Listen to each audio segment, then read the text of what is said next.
is numb, the Keurig's clean. Your dog is dead, it's a Ponzi screen. Ponzi screen, Ponzi screen, because it's just something to do. Is that what that's from? Is that like a telegraph noise? Like, what is the beep? Beep, beep, beep, beep, beep, beep, beep, beep, beep, I beep, think what is I that? think just Bob Hope, his refrigerator was always running, and it would make those noises in the background. He just had a really obnoxious machinery that would go on. I assume it was. I don't know. I'm stupid. Gabe, you're the oldest person among us. Can you endow us with some wisdom? When I was little, the stand-up specials would be sent over telegraph wire. Yeah, And that's the sound of the clicking. Dude, I love that. I love that shit. I love weird onomatopoeia shit where people have zero idea where it came from. One of my favorite ones is and the crowd goes wild. I love it when people do that thing. But you know where that comes from. Yeah, but it's like a thing that people unanimously they're all like, yeah, when the crowd goes wild. And then the beep, beep, beep, beep, beep, beep thing. I'm trying to think of another one. I'll probably think of more as the episode goes on. But you know where both of those come from. I think the beep, beep, beep is like the noise from, CBS News. Central Broadcasting System? This isn't like, I don't know. I mean, this isn't like this isn't like the Navajo language during World War II. This isn't like an incredibly esoteric puzzle to be solved. It's like something. The Allied forces only know what beep, beep, beep means. That way the Nazis couldn't figure it out. No, that's what they were code breaking. That's what they were code breaking for that biopic about the guy who made up the Alan Turing. That's what they were doing. Yeah, they're just going beep, beep, we got to beep, decode. beep, boop, boop. We got to decode. Beep, beep, beep, beep, beep, beep, beep. They're like, that's just Roadrunner sounds. Yeah. Meep, meep, meep. Those some Nazis just like, but what does meep meep mean? Yeah. What does meep meep mean? Does meep, I know. Is meep, I know. meep in northern France. I know what we will do. We will paint a tunnel on one side of a rock wall, and then the Americans will try to enter the tunnel. Yeah, that's cool. Well, welcome. That literally sounds like one of the last pitches that Hitler heard in the bunker. Well, he was addled on weird animal growth hormone steroids and popping amphetamines. Yeah, just absolutely zooted out. Like, no, you guys, I got it.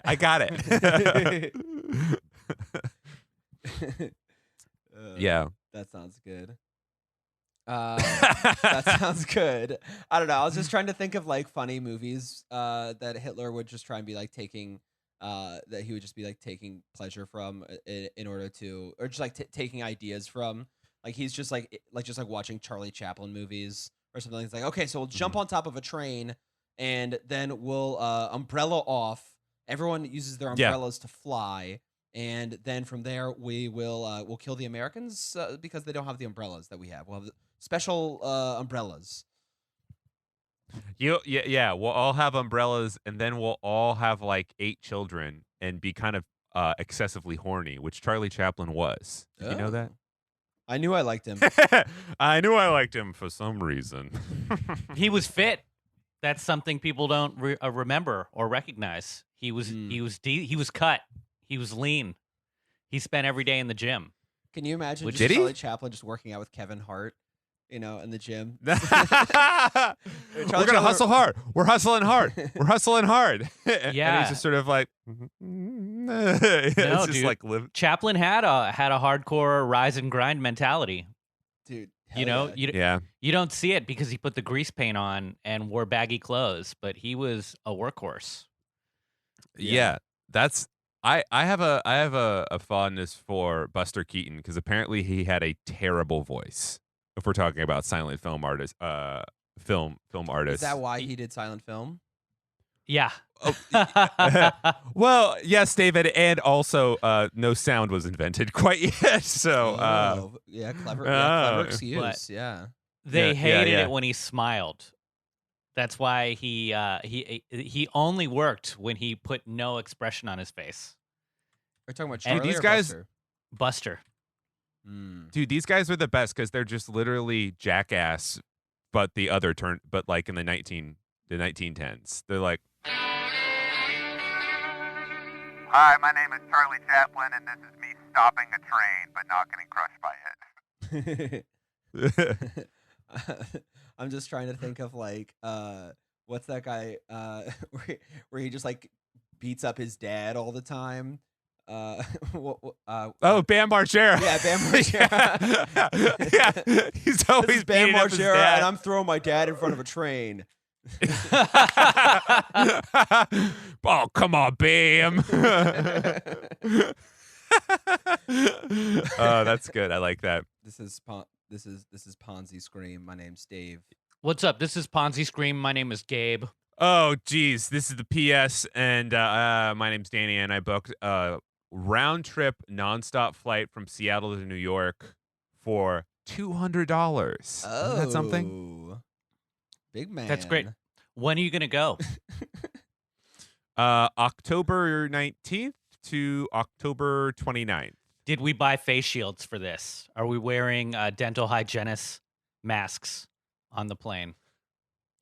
I don't know what plane policy is, or at least JetBlue policy. I feel like JetBlue is probably going to be pretty good. They're like one of the better ones. But like, yeah, I mean, I assume I've seen pictures of people going on planes or friends who are like, all right, they're just making us wear masks, and I think that's what it is, you know. But what personal responsibility is what it's all about, Danny.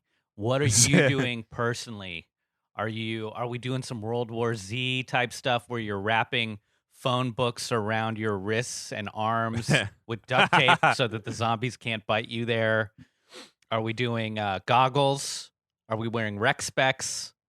Ooh, personally, what I will be doing is what I always do, which is shame anybody who takes their shoes off and shoot just absolute icy daggers towards any children on the flight. I've got it right here. I've got my global entry pass here. Nice. This is like TSA pre, but for the fucking world.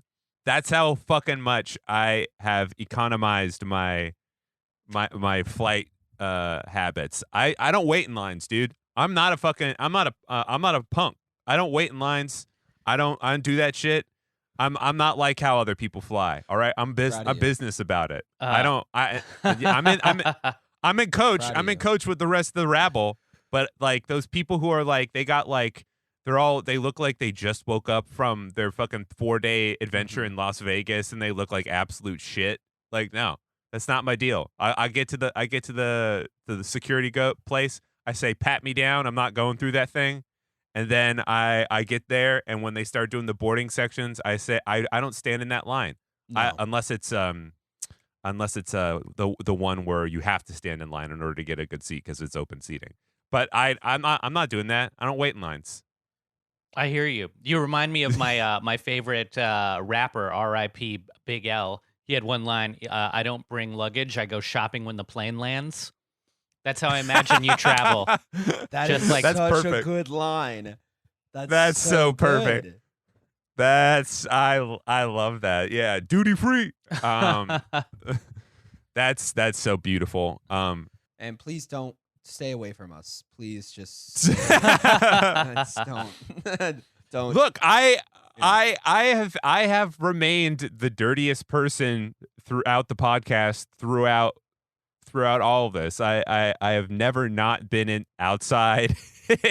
I've tried to be careful, but I am absolutely the Curly of the podcast at this point. I mean, you're just standing in Penn Station during the daytime, like Bruce Willis in Unbreakable, with your hands outstretched, like, "Hey, yeah. coronavirus, come to me." Yeah, yeah. So, whereas I've been a pretty clean boy. Yeah, Gabe, you've been very clean. David. Yeah, I'm somewhere in the middle. David's a little mix. I'm gray. I'm like a little. You don't know which side I'm on. You know, am I on the side of coronavirus like Danny, who's pro coronavirus, who supports the virus, or Gabe, who's anti virus. That's right. And That's right. You wouldn't catch me at the Sturgis motorcycle rally.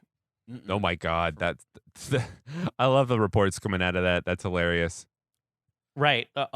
Possibly 125,000 Americans infected by I mean, the virus after that event. That's I will say though, it is very funny to think of it from a scientific standpoint and just be like, okay, what happens when you don't give a fuck at all? Like, how many people get infected if not only you're not giving a fuck, but you're actively trying to like almost infect yourself with somebody else, you know? You're like, all right, there it is. There's the numbers right there. Yeah, dude. I feel like coronavirus heard about the Sturgis Motorcycle Festival and just started dancing to Daft Punk's "Work It." Like, Yes. faster, Yes, harder, absolutely. stronger. Just yeah, dude. Did you guys see that article that I sent you guys from mining.com? yeah. I love it when you send me like geological news. That's my jam. Dude, sexy ass diamonds, am I right? Look at those boys. Yeah, they're straight out of Uncut Gems. Yeah. No, those things Wait, let me pull up look at this the one that- article. the one that's cut like a heart, I'm pretty sure is cut. That one looks like that didn't just come out of the earth shaped like Cupid's ass, you know? Oh my God, look at You these. see how What sexy is that it? Ooh. What was the term for this? It was like a pink, Pink? argyle. Yeah, Argyle pink diamonds. Tender? Yeah, I don't understand the naming of that because that sounds like 4 words that don't make sense together. Yeah. Pink diamonds tender. I Is think the a tender is like a vein. It's like Ooh. you strike a tender vein, and that's where Yeah. you find those little gems.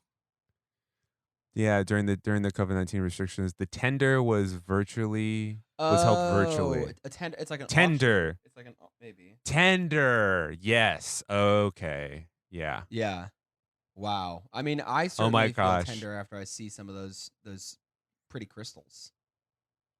I I love the idea of any kind of tender or auction where it's held in real life at like Sotheby's or something like that, and then there's like a bunch of like hoity-toity types waiting in line, but then also in line is like a guy with like a striped shirt and like a fucking domino mask on, just like, oh,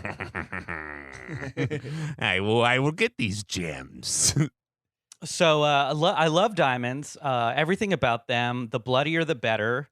Huge fan of just the fact that it's a completely artificially inflated commodity. You know, Mhm. kind of like lilies in Holland or whatever, or tulips. Oh, yeah. Just some. Yes. Yeah. They only matter because the De Beers company has a lock on how many get distributed into the Gabe. world. Gabe, you're never gonna get married with that attitude.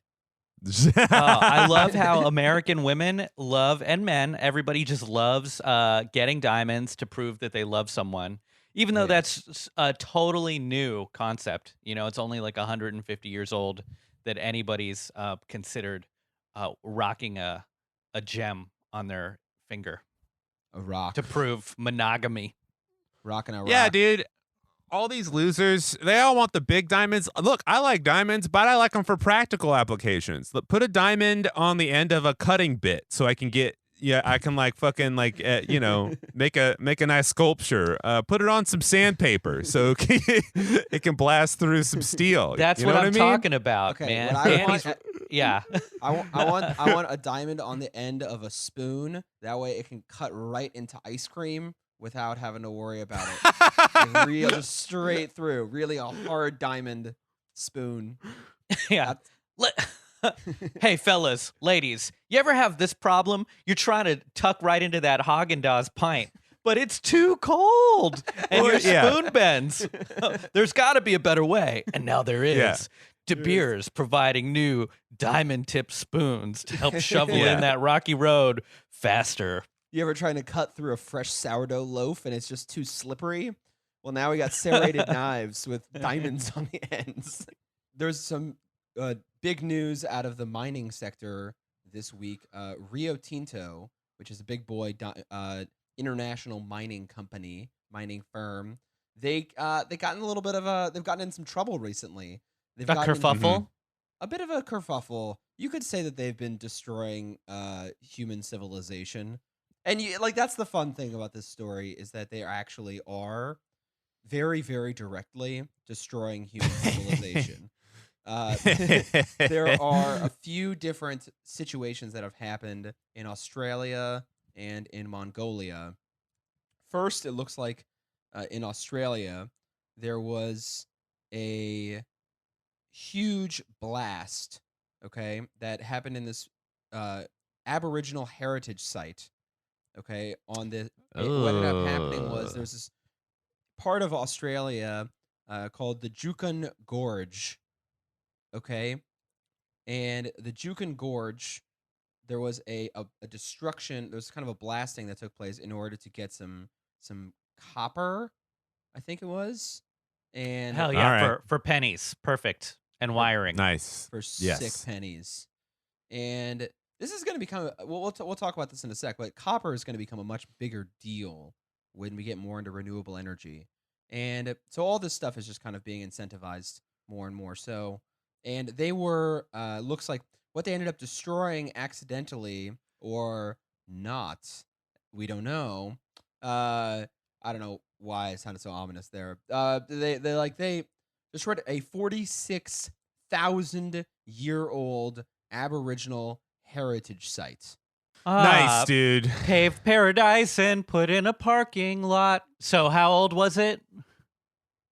46,000 years old. That's Yeah. dude. That's older than Bernie Sanders. Am I right, folks? Oh my god, that's all of my ex-wife, dude. Dude. My That's Borscht older. Belt boys. Yeah. dude, that Aboriginal cave sat next to Jesus in the 3rd grade. Nice. And not only that, but I'm familiar with this site a little bit because I watched this great PBS documentary called First Peoples, and the site has been continuously inhabited for 46,000 years. Really? So that means there's always Aboriginal elders who go there and pass on through oral tradition what's like the history of that site from person to person to person. So this really is a direct link to how we existed pre-modernity, whatever this illusion of modernity is. And so, it Wow. really is like it's like throwing an external hard drive with all of our collective history into just a saltwater bath. This is it's funny you should say that, Gabe, because one of the way this article is set up from the BBC, it shows the information of this, but then there's the links that you see in any normal article, and one of them just says mining firm sorry for destroying Aboriginal caves. Like they're just like, I'm sorry. I mean, I'm it's a sorry." crime against all of humanity. It's not just an incursion onto the land and an inconvenient disruption of Aboriginal life. This is probably the oldest human settlement that we and just completely. I don't know. I mean, Oldest it'd be like sites in Australia. Wow. it'd be like pissing all over the Dead Sea Scrolls or something, and then this is a monumental loss to humanity, and the Aborigines though could have saved it if they had just erected a Confederate statue on top of it, and then then a bunch of Proud Boys and Promise Keepers would have shown up with AR-15s and protected the site from this mining company. Oh, to clarify, it was iron ore, not copper ore.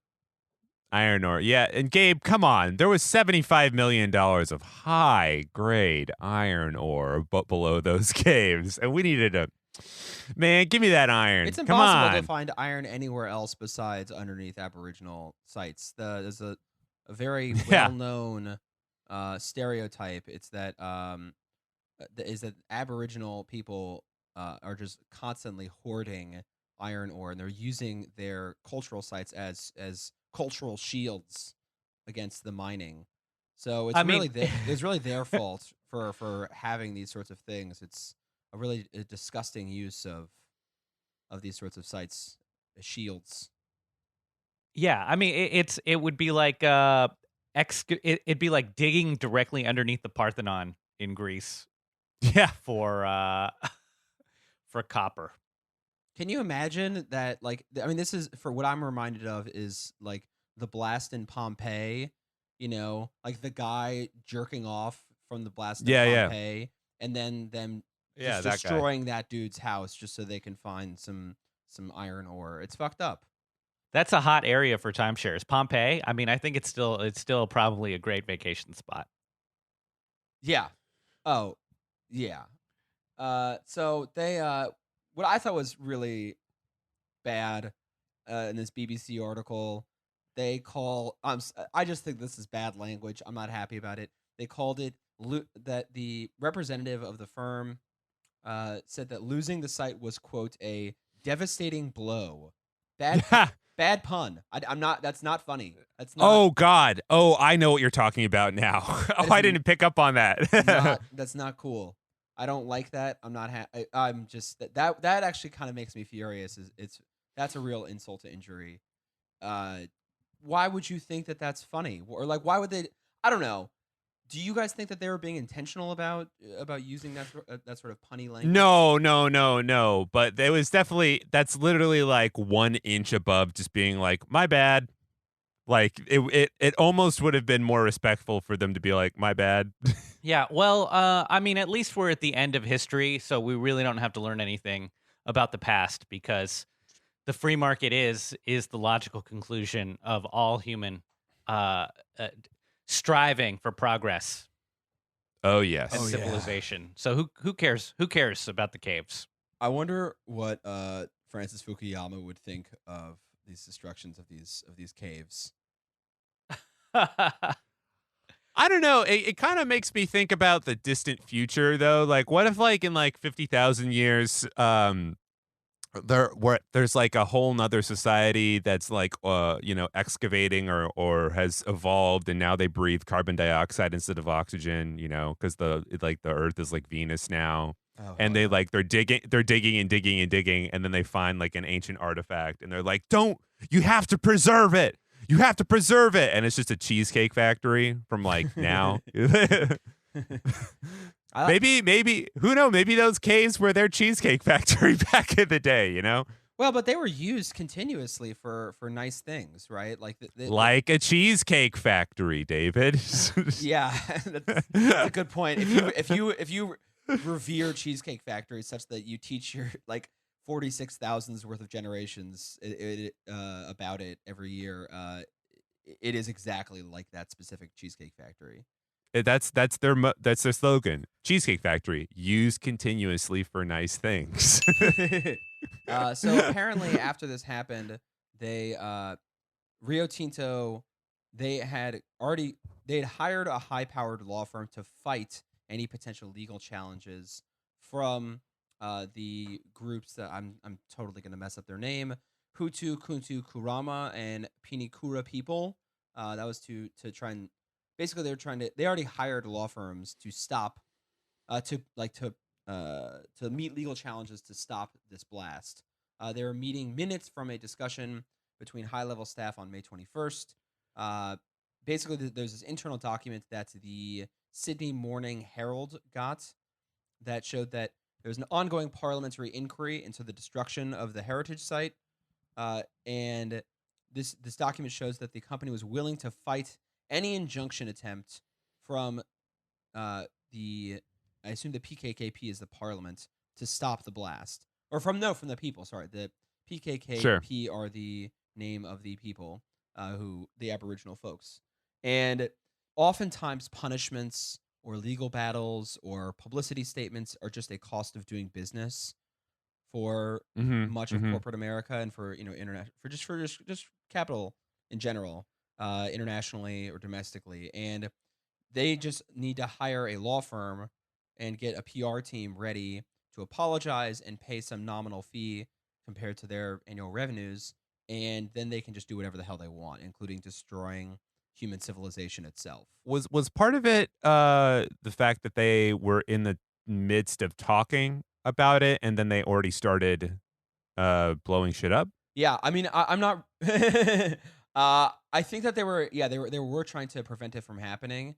It looks like the company was comfortable with the gag clauses outlined in the participation agreement with the Aboriginal people, and would respond in the media if the group spoke publicly about the rock shelter issue. Hmm. I think that they were negotiating it, but the thing is that this teleconference took place the first day a member of the Rio Tinto's iron ore boss, Chris Salisbury, was made aware of the heritage significance of the site, but already after the explosives had been installed. Okay. So they okay. so the order of events was they had installed the explosives, and then the head of the operation found out about it, of its cultural significance, and then they were meeting with lawyers.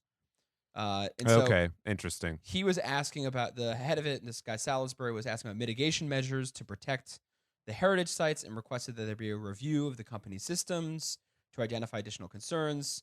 And then the conversation turned to whether they were legally vulnerable, basically.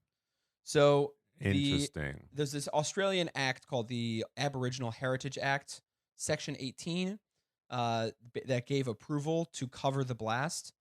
And then again, they had hired a commercial law firm, Ashurst, gross name, to prepare for any potential injunction from the Aboriginal group.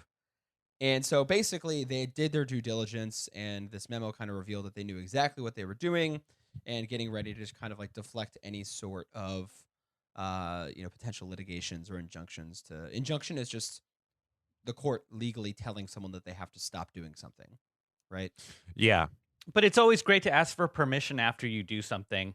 And then also, if you are gonna irreparably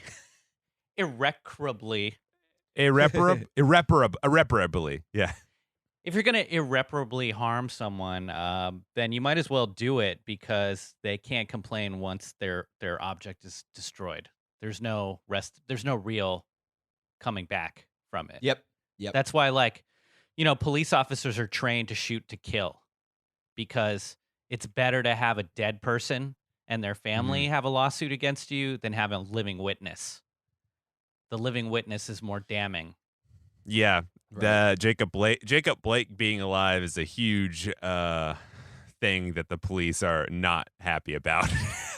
Yeah, they love shoot to kill. And in the same way, I feel like a corporation, that it's better to just blow up the site completely and then say my bad, because the fact that and I feel like that's kind of, we're having a similar thing with DALPA here in the US with DALPA. The water protectors and the yeah. pipelines. Yeah.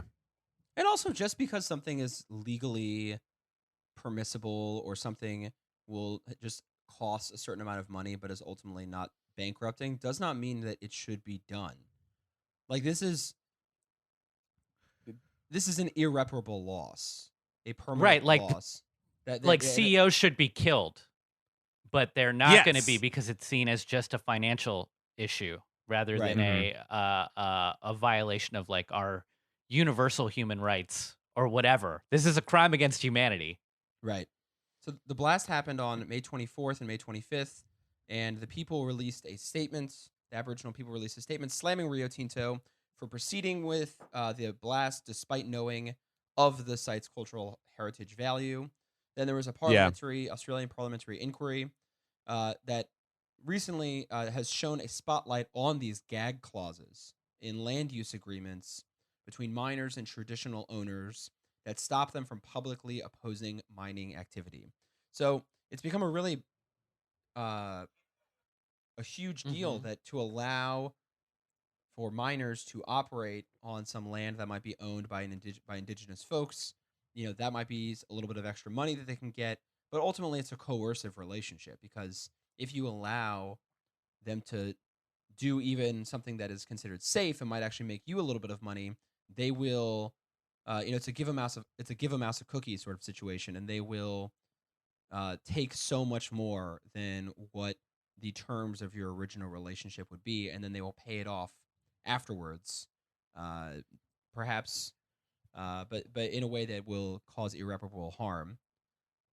Just an absolute tragedy, a travesty, really, really terrible. And you said, Gabe, that the people will that the CEOs are not going to get killed. The Rio Tinto bosses lost their annual bonuses over the Aboriginal cave destruction. Oh. Sad. Really, really fucking, yeah. So They still got their base pay, and they still have all their benefits. And their limbs. Yeah. And they might get a double bonus next year. Yeah. That's something those higher ups love, is being like, don't worry, you guys, we're not doing it this year. And then just the following year, just like, yeah, buddy, we're giving you a fucking yacht next year. So if you guys think that the world of like 401ks and like retirements and all that sort of stuff is really complicated, one of the weirdest and most complicated areas of law is executive compensation law, which is there are specific rules about how much an executive can be rewarded. They're very, very, very lax in the United States, but there are some, and they are some of the most just convoluted rules that I'd ever looked at, and it's all just for the purpose of tax deferment, and also just to do exactly what you guys are saying, which is to say, okay, I'm not going to get my bonus this year, but I'll just get a bigger bonus next year. And like, at the end of the day, these people are just paid so handsomely and are already so insanely wealthy that it really, really, really means nothing. Rio Tinto's chief executive, Jean-Sébastien Jacques, will lose 2.7 million pounds. Okay? Big fat boy. Chris Salisbury, he was the head of the iron ore project, I think, and Simone Neven was the group executive of corporate relations, will lose more than £500,000 each. And all three of them will remain in their roles. And does that money go towards a fine or to restitution, or does it just kind of go back into the pool of profits that this company is making, which then goes on to its investors anyway? Yes. You know what I mean? Like it's not as though the company, it's the corporation itself is not losing any money in this. In fact, they're just redistributing the capital that they would have accrued to different interested Somewhere else. parties. Yeah, let's just go somewhere else. And I mean, so basically they did not get their annual bonus, and then there was a little bit of contrition publicly. We will implement new measures and governance to ensure we do not repeat what happened at Yukon Gorge, and we will continue our work to rebuild trust with the Aboriginal folks, said Mr. Thompson. Sorry, I had to laugh. It's like we blew up the pyramids, but Egypt, trust us. We're gonna really, we're gonna build up trust again with you guys. Sorry about what happened in Giza. Yeah, we blew up the pyramids. Don't worry, we won't blow up any more pyramids. That's no problem. Absolutely, yeah. So they clearly, are really suffering right now. So shouts out to the executives of Rio Tinto. I feel for you guys. You're not going to get your fourth helicopter for your grandchild this year, and it sucks. That's probably the biggest loser. Is that granddaughter who didn't get her fourth helicopter. The thing is about Rio Tinto is that they have had a few other situations like this before. This just happened. Really? There was the SEC in the U.S. is examining claims from a whistleblower that Rio Tinto was aware of problems at its underground copper mine in Mongolia months before the miner confirmed the project would face delays and higher costs. But they've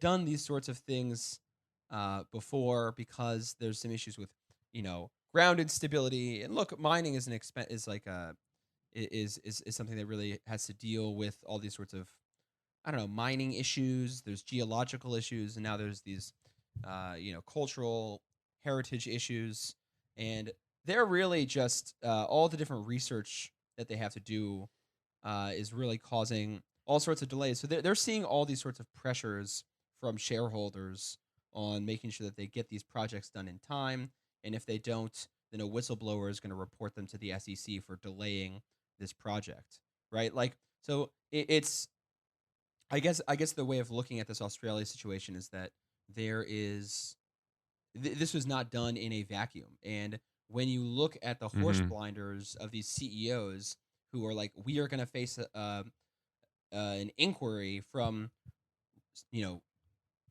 business regulators, like the SEC, if we do not act fast enough, then of course, that's all they're going to be thinking about.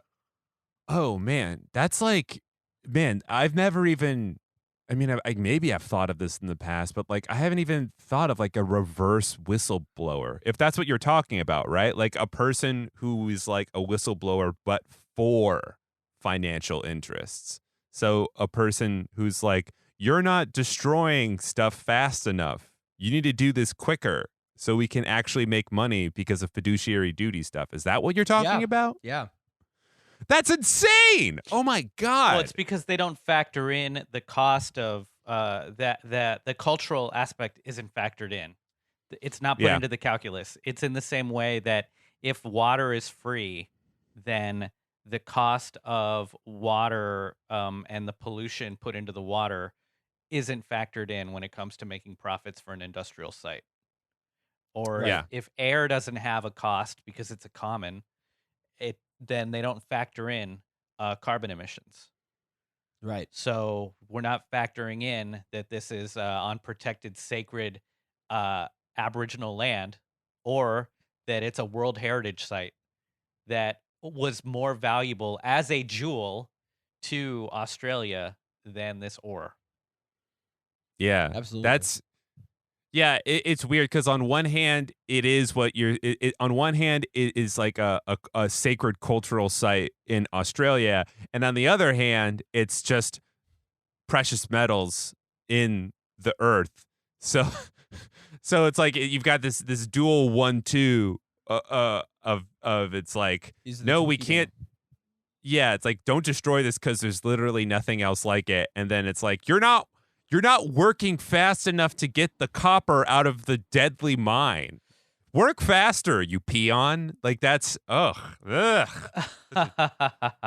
Well, So gross. maybe they'll find a tender vein of cobalt underneath Jerusalem, or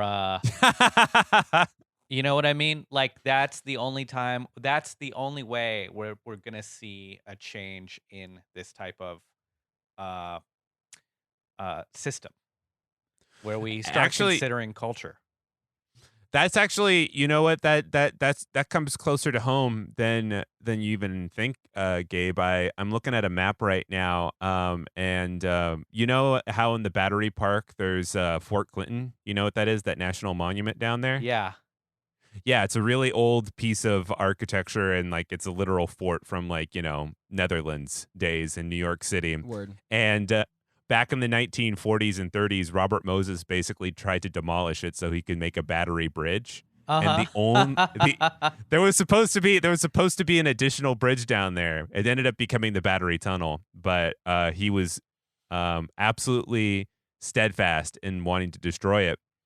And the only reason that it did not get destroyed is because the dandies, the people with money, Yes. essentially Oh, yeah. stepped in and made it stop. And it eventually got registered as a national historical monument, I think by Truman.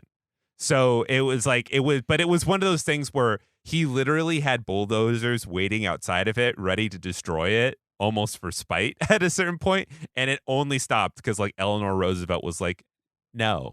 Yeah, dude, Robert Moses was horny to build a 4 to 10 lane highway through Washington Square Park. Yeah. Yeah. Yeah. You know, he Yeah. was like, let's just destroy the East Village and make this a big rig highway to get products through Manhattan. Yeah, the Lower Manhattan Highway. That was a big thing that he tried to do. There was going to be a Midtown Manhattan thing, too. He wanted to ram something through 31st Street. And the only reason it didn't happen is because somebody was like, oh, well, we actually wanted to be on this street. And then he was just like, well, then I won't do it at all. And like literally that's the reason there's not a giant highway right in the middle of Manhattan. One thing that I think about a lot is like what our development is going to look like in the 21st century and how it will be by necessity a high consumption like means of development. We will not we will not have transportation systems that they will be maybe low carbon, but they will be intensive in other forms of production because capitalism has a planned obsolescence in its production. You need to make more products all the time because you need to keep making money.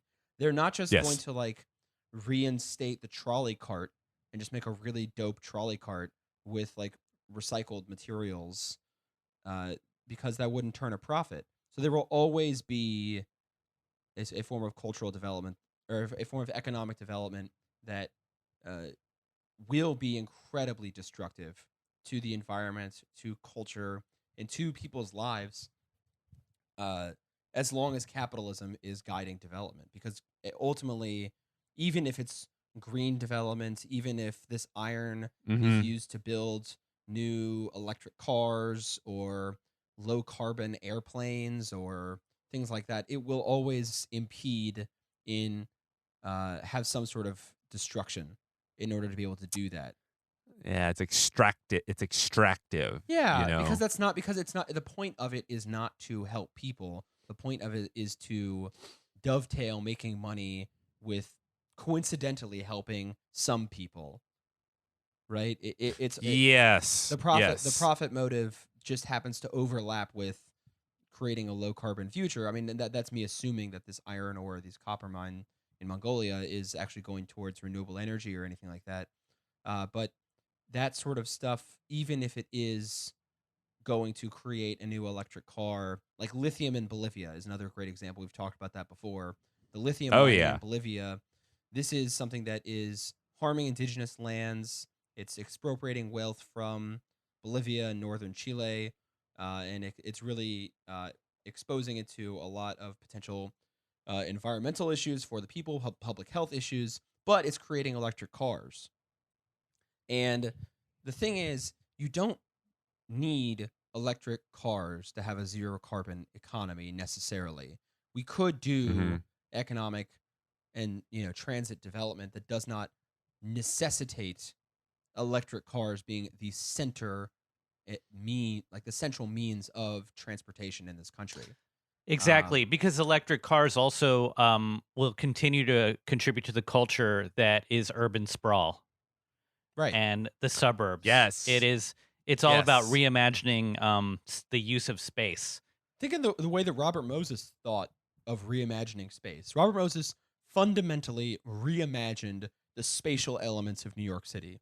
Over the course of his 40 years, he turned, slums into NYCHA. He built, waterways and turned those into underwater freeways. He demolished entire neighborhoods to build highways. I mean, this man completely had a different spatial awareness, and he did it through a municipal unelected position.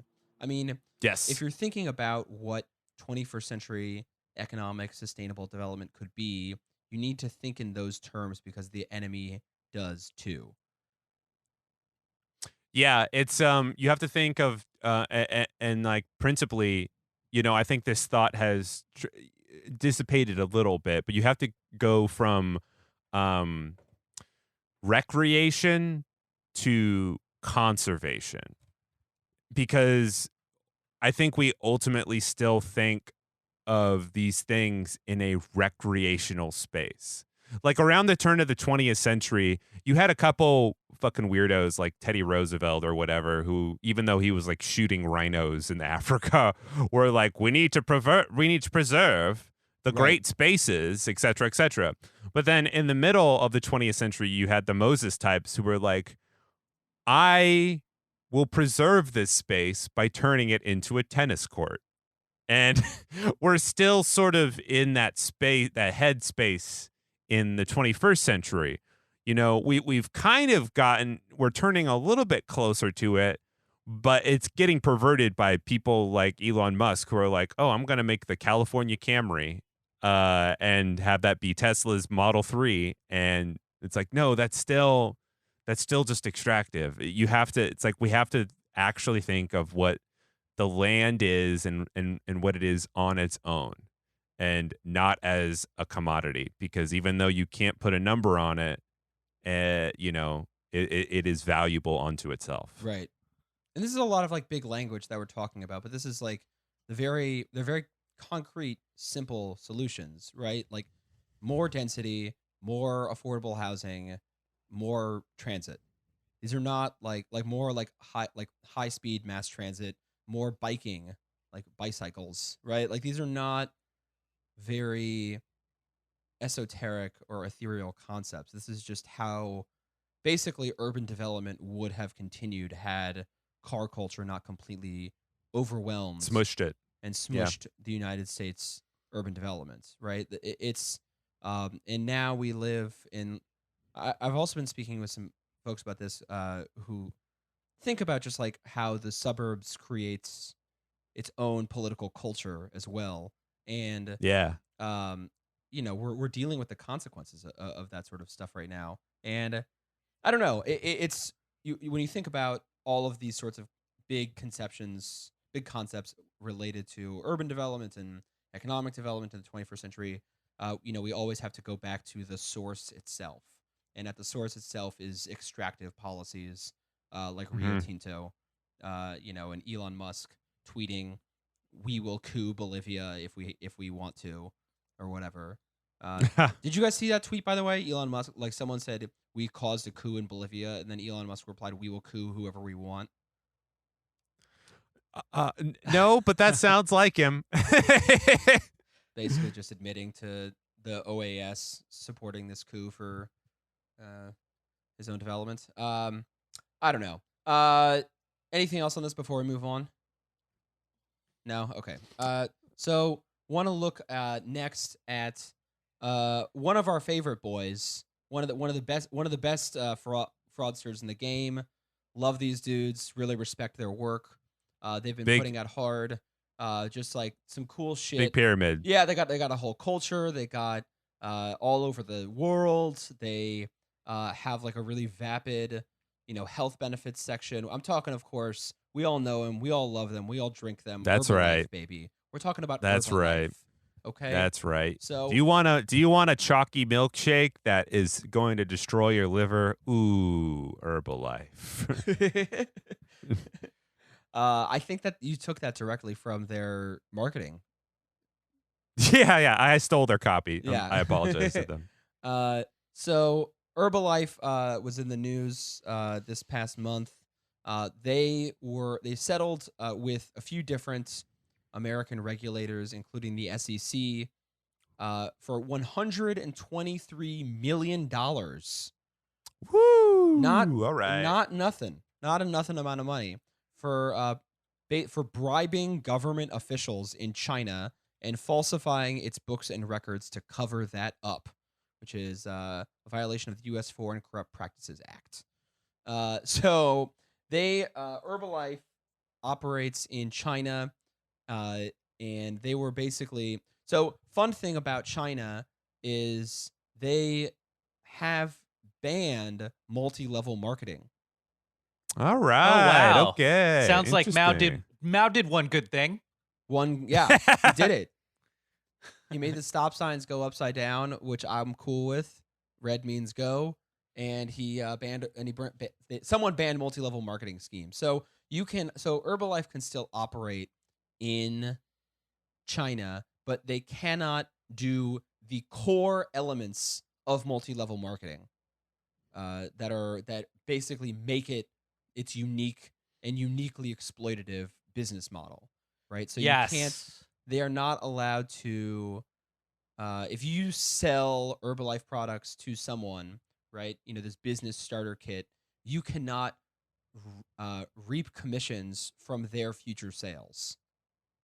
That practice is banned. Yeah. And that is the essence Yeah. of multi-level marketing, right? Mhm. Is that the person above you who sold you the product initially would treat you not like an employee, but like a customer, and would continue to extract money from your efforts as well.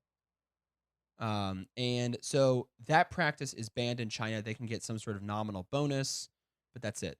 And they also can't front load supply in these starter packs just at egregious amounts to essentially indebt to indebt the customer slash salesperson. So it reminds me of The Sopranos in a lot of ways, the pyramid scheme, because it's like, Paulie has to kick money up to Tony, but then Christopher's got to kick money up to Paulie and to Tony. So the further down you are, it's like you're just kicking a lot of you're not making that much, and you're always kicking something up to the person that put you on. Right. Yes. The key thing to always, and look, I'll tell the listeners right now, me, Danny, I didn't really understand what a pyramid scheme was for a really long time, but all you got to remember, it's right there. It's the pyramid. If you're on the top of the pyramid, that's the good place. But if you're on the bottom of the pyramid, that fucking sucks. And that's where most of the people are on that. Absolutely. I actually did a little bit of research into Herbalife, specifically in regards to like how much money people make, and the actual the amount of money that you make, trying to make money if you're on that bottom rung, it's really really low. Like to the point where that the people, here's that screenshot that I got. Yeah. So like, yeah, it's basically like the average payments from Herbalife, if you are above $250,000. So like we're talking like the people who make, they're the very, very top, and they're the ones where they're in the commercials and stuff like that. The number of people who are in that little area is less than 200. Wow. Now, the people who make less than $1,000, that's 40,000 people. And then the people who make $0, that's 25,000 people. So the people who make $0 is almost equal to the people who make $1,000. Holy shit. Yeah, and it just gets smaller and smaller and smaller, basically to the point that like only 17% of the people who invest in it actually make money off of it.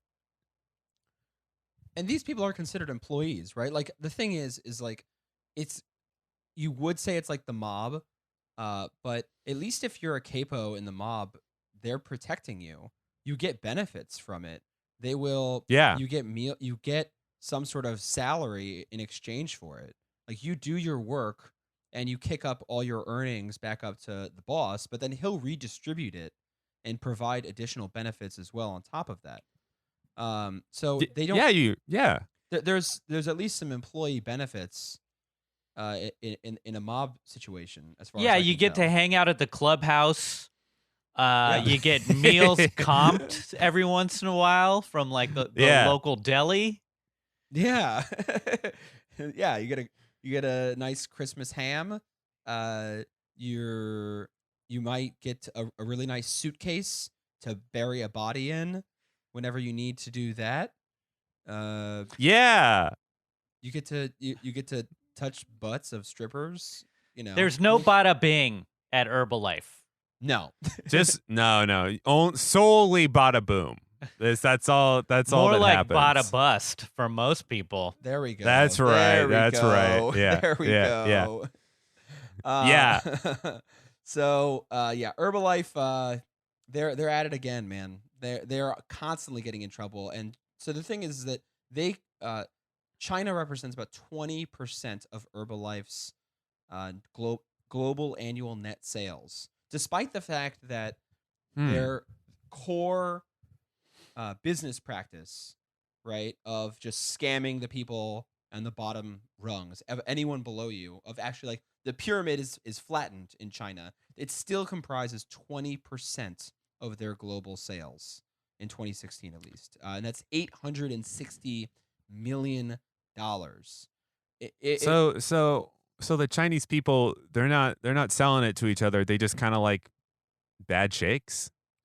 Like they're just drinking bad shakes. No, you can sell, like Herbalife just operates like any other business. Like that business model is just illegal. Like you can sell things person to person, like you could with what's the name of that makeup line? Avon, you know, like the Avon saleswoman. Yeah. Yeah. Right? So Yeah.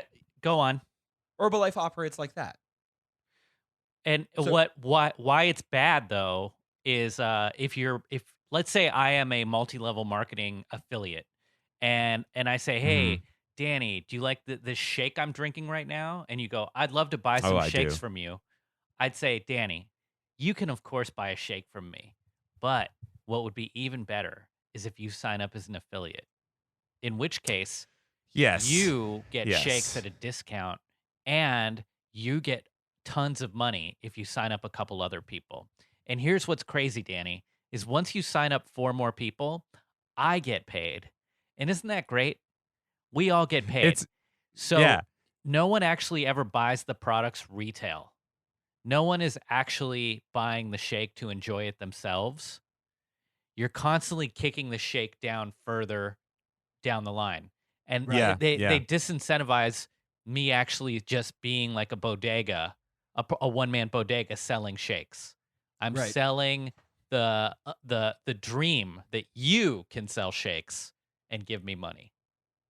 Right. Yeah, it sounds like in China they're just like the Girl Scouts, where it's just sort of like, yeah, they're the only ones who have access to the shakes now, but they don't benefit off of other people selling them. That's exactly right. So there was this So, yeah. in 2005 the Chinese government. So basically once you know the Chinese economy neoliberalized in the 80s, basically there was an initial boon in multi-level marketing, but in 2005 the government just banned it as an unfair practice. And they all multi-level marketing and pyramid schemes had to adapt to this new environment, and they're still making money because, like you said, it's just a different product. Like that is, I think, what's so frustrating about it, and this comes up a lot in other areas. Is like, well, if you banned this practice, then you would be hurting consumer choice who might want that practice, or you're harming innovation of this innovative new business model, or you're harming, you know, this creativity of allowing for these sorts of things. But it's like creativity to exploit consumers wanting to be raked over. Like this is not an actual choice. No one wants these things. They are getting jilted. They're getting bamboozled. Whereas, and the products themselves aren't bad. It's this No idea. when China cuts down on these more like predatory practices, then Herbalife just becomes any other supplement. Yeah. It's just instead of being sold in a store, it's being sold by a person. So Yeah, there's no exactly. problem with that. It's the underlying exploitative nature of it that is more key in the US with all of these MLMs. Yeah. Yes.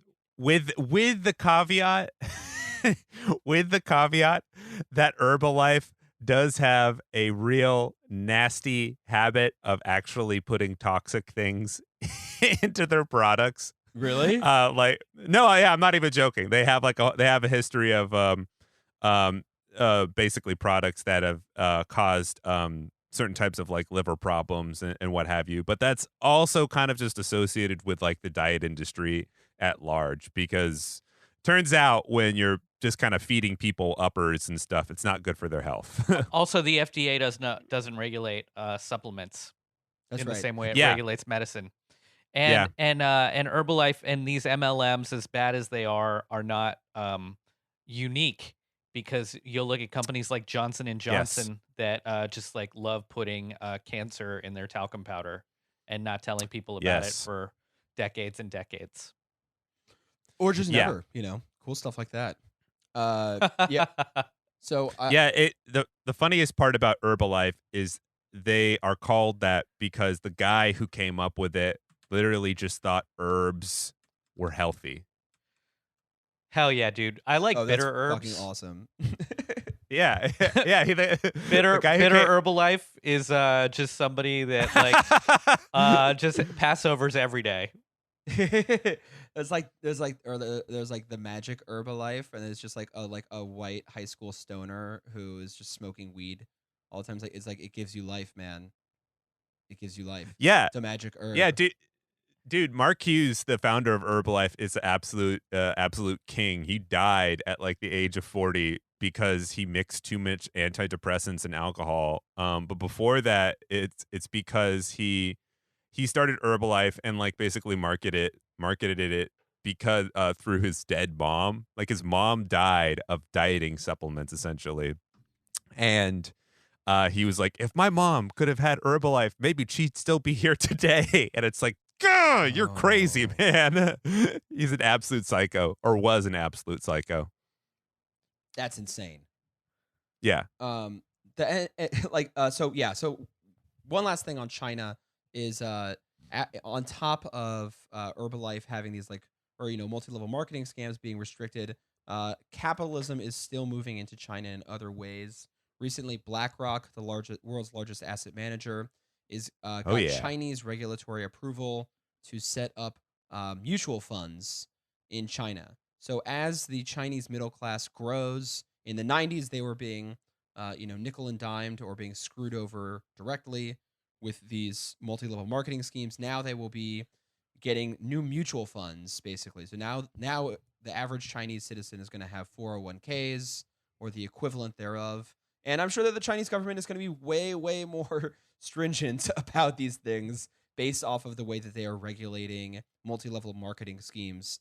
Very likely, they will also have much, much more investor protective rules and laws in their mutual funds than we get in the United States, which is great. Which is great for us. It feels cool to just bring over shitty things to other countries, and the other countries be better about it than Americans. Totally. But dude, I get to ride my Harley wherever I want, barefaced. Yeah. So, and you can't do that in China. Yeah, man. Yeah. It is. Yeah.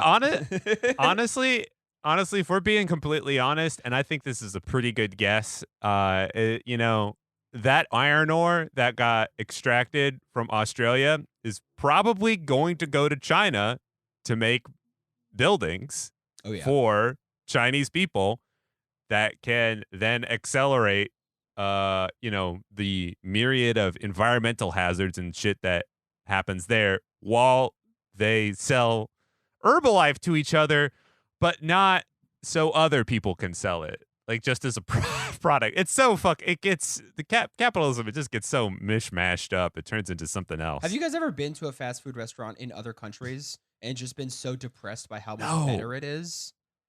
I want to. It is. I want to so bad. Much better. Like I went to a Pizza Hut in India, and it is like high class. It is like great pizza, complicated flavors. Like you go there on a first date if you want to impress somebody. I shit you not. Really? There are like a lot of dates at Pizza Hut, man. Yeah, man. Oh, well, it's going to a fancy foreign restaurant. Yeah, dude, oh my God, this makes so much sense because whenever I deliver Uber Eats, I am always delivering these shitty, like fucking fast food options to like Kent Avenue, like really high class areas of Williamsburg, and it's always foreign people, and I'm like, why do you want this? And it's like, it's because it's better over there. Yeah, the ingredients are better there. The food regulations are much more stringent in other countries. All of like these American products we are like the beta test basically for American capitalism. Like the American public is just we beta test all these disgusting, exploitative, egregious products, and then they export them to the rest of the world where they are more stringent, more refined, more protective of everyone else except for us. Oh my God, we're all just like those test cities where they get weird fast food. You know what I mean? Yeah. Yeah. Yeah. The U.S. gets the McRibs first, We Yeah. get the beta McRib. and there Oh, they get there they get the mixed sirloin. Yeah. Yeah. It's great. I feel like that's a good place to end right there. Yeah. Yeah, I'm Yeah. feeling solid. I'm feeling really good about myself. I'm just gonna go get some lunch. Yeah. Maybe get an herbal supplement to accompany that. Yeah. All right. Well, I guess any last thoughts, guys? Just Yeah. Hey, everybody, tune in to Funhouse Comedy every Wednesday on Zoom at 9:30 p.m. That's what I That's do right. when I'm not on Ponzi Screen with you boys. yes. Yes. And like, listen, and subscribe to us. We are working on updating Patreon content, and we love you guys. We want you to subscribe. Danny, did I interrupt you? Oh no. You'll see me in the streets. You can You'll see me in the streets. Yeah, baby. Probably with some very terrible food that I'm delivering to somebody. Hell yeah, bro. It's gonna be great. All right. Well, that's right. We'll keep on rocking, boys, and everyone else out there listening. Good night. Good night. Bye, friends. Yes.